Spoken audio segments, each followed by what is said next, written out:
Hey guys, Rapantsu here back with another video, and in this video I'm going to be going over the sensitivity and settings that I'm currently using in Fortnite. So without further ado, let's get right into it. But before we get into it, if you guys like this video at any point, make sure to let me know by dropping a like down below.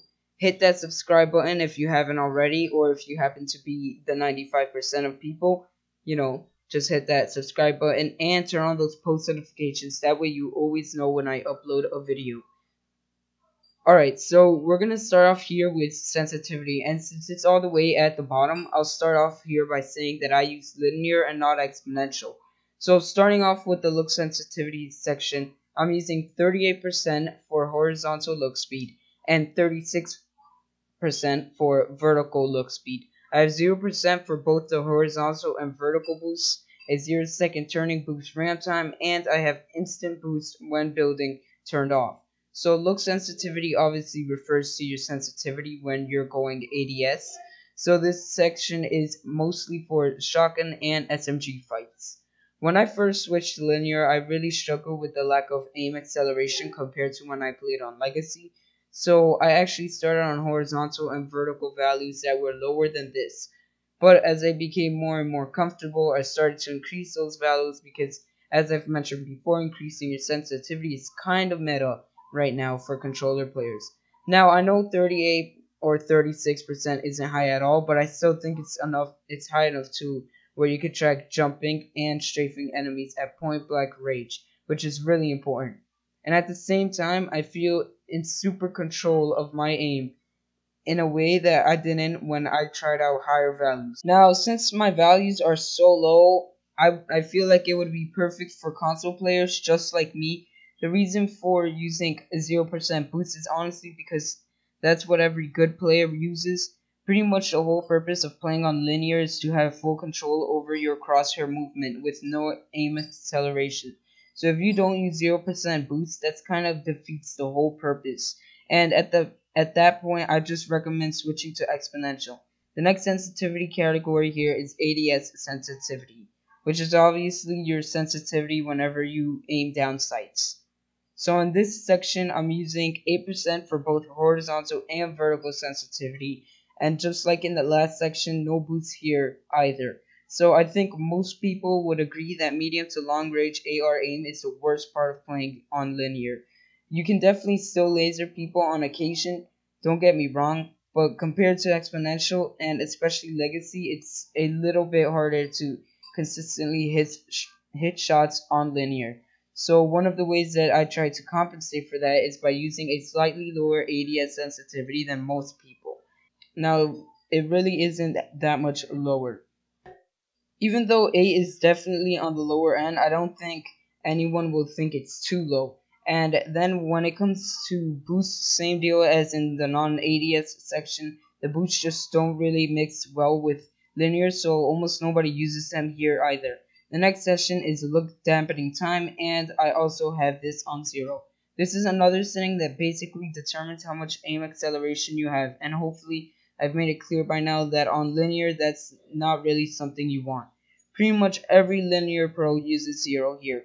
For a little, I did have this on like 0.05 just as a way to ease the transition from legacy to linear, but as I got more used to it, I moved it down to 0 and haven't looked back since.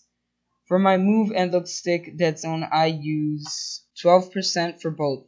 I'm a firm believer that whenever it comes to picking your dead zone, it's really as simple as this. Go as low as possible, but not too low where you got stick drift. Each controller is different depending on how much you use it. Most controllers will start having stick drift issues at about 8 to 10% dead zone, but I use 12% just to be a little on the safe side.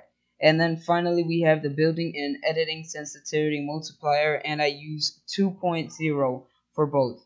Now, since these are a multiplier of your look sensitivity and I use low values for that, 2.0 for building and editing is honestly kinda low as well.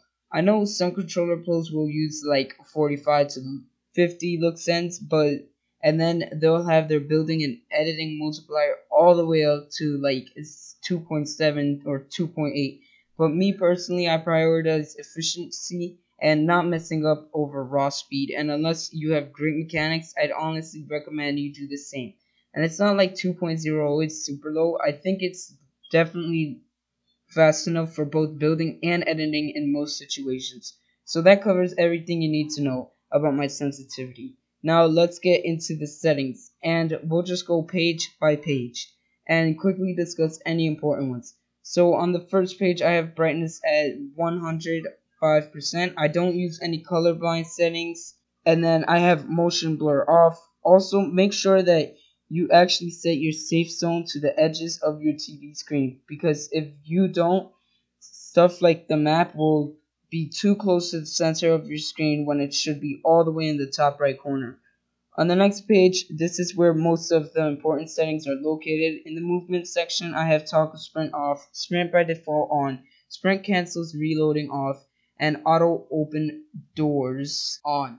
Sprint by default is a setting that you should definitely be using at this point, and I also really like the auto open doors, so when you accidentally make a door edit on a wall, you can just run right through it. In the combat section, the two important ones are hold to swap pickup, and I guess auto sort consumables to the right.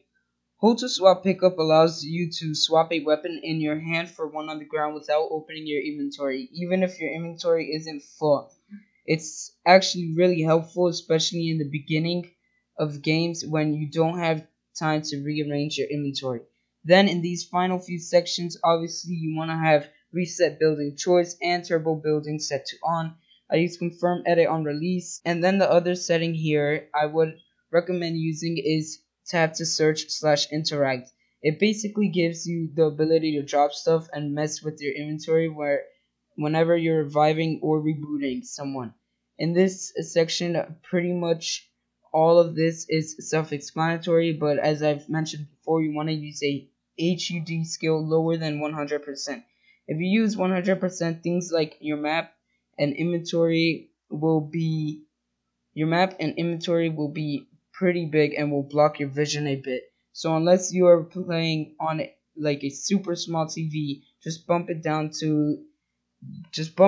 a bit to the 85 to 90 range. Then here are some more settings. The two important ones here are Builder Pro builds immediately, which you definitely want to have on, and the vibration, which you ideally want to have off.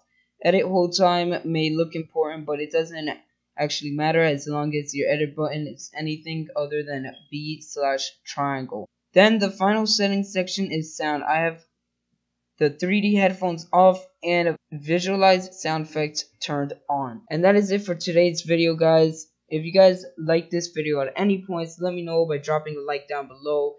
And if you guys watched the entire video, make sure to let me know with a comment down in the comment section below. I want to know what values you personally use for look and ADS sensitivity as of right now, so let me know.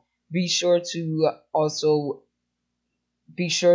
leave a like, leave a comment, subscribe, turn on post notifications, and I'll see you guys on the next one. Peace.